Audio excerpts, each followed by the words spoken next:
J'ai le plaisir maintenant d'accueillir Stéphane Estevez. Stéphane Estevez, bonjour. Bonjour.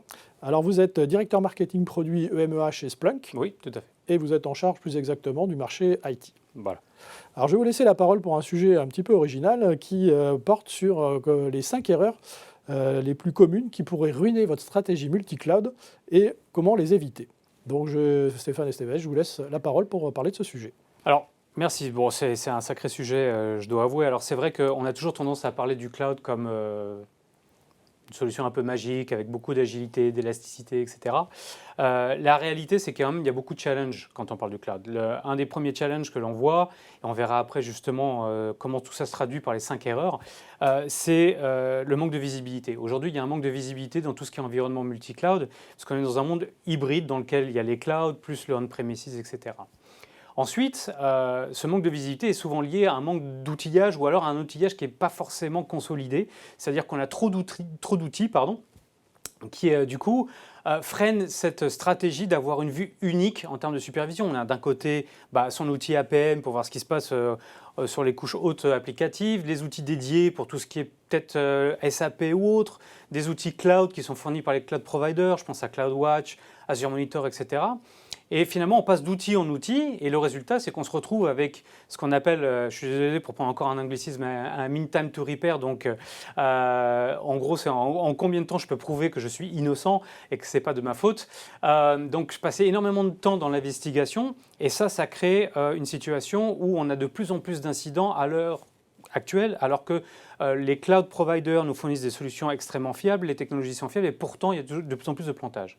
Alors, c'est aussi lié à un autre challenge qui est lié à la notion d'échelle, parce que c'est vrai que lorsqu'on va dans le cloud, il y a de plus en plus de distribution géographique, il y a énormément de comptes à surveiller, on utilise différents cloud providers qui ne fonctionnent pas forcément de la même manière, etc.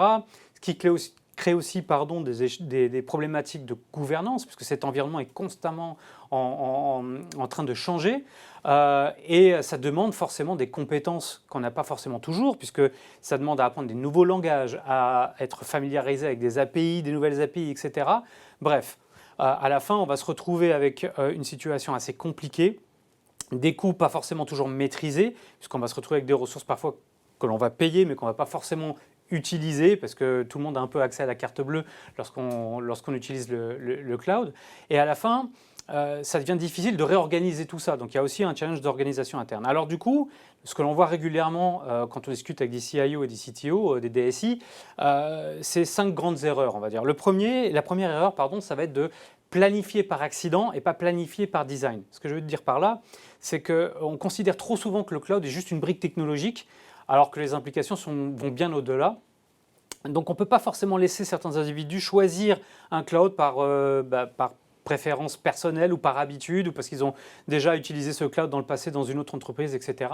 Il faut dès le départ avoir une approche multi-cloud et de se poser la question, même si je démarre avec un seul cloud provider, comment tout ça va fonctionner ensemble, parce qu'on va voir qu'il y a des implications. Et ce n'est pas uniquement d'un point de vue purement technique. La deuxième erreur, c'est justement de ne pas avoir cette fameuse vue unique, de ne pas avoir consolidé les différents outils de gestion, de monitoring, d'observabilité, et du coup d'être finalement à moitié aveugle, entre guillemets. On peut voir les petits détails, on voit les arbres, on ne voit pas forcément la forêt.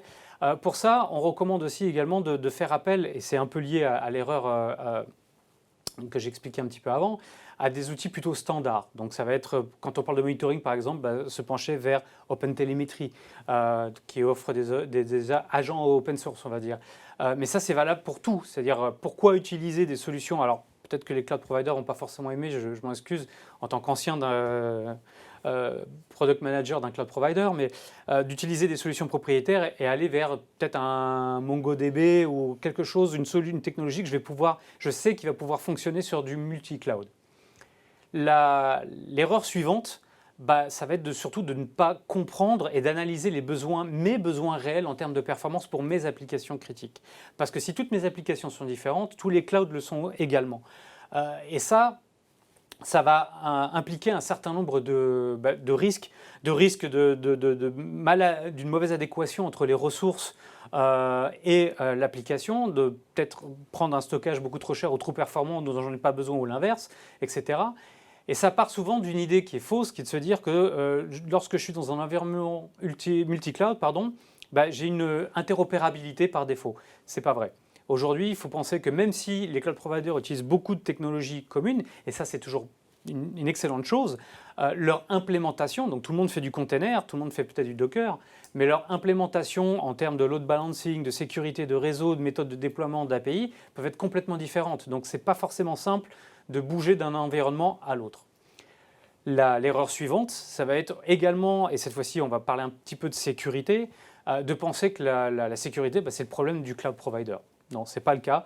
Même si les cloud providers font un excellent travail et sont souvent à l'état de l'art, ils nivellent par le haut, ils sont aussi souvent une cible d'attaque, où votre voisin dans le data center peut être une cible d'attaque. Et finalement, quand on ouvre les portes vers le cloud, on augmente sa surface d'attaque.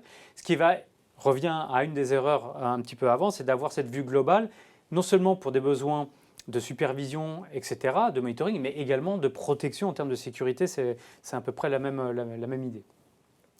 Et puis finalement, la dernière erreur, c'est de prioriser l'architecture par rapport aux besoins business.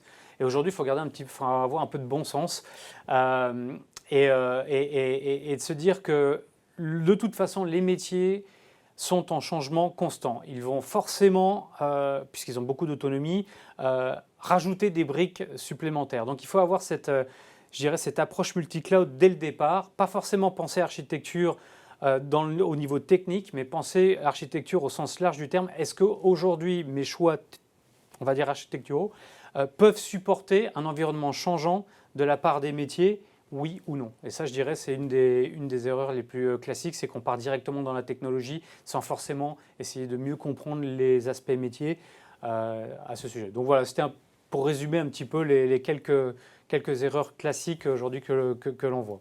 Stéphane Estevez, merci beaucoup. Et puis j'espère que maintenant on aura des clés pour trouver des solutions sur la complexité du multi-cloud. Merci en tout cas. Merci à vous. À bientôt.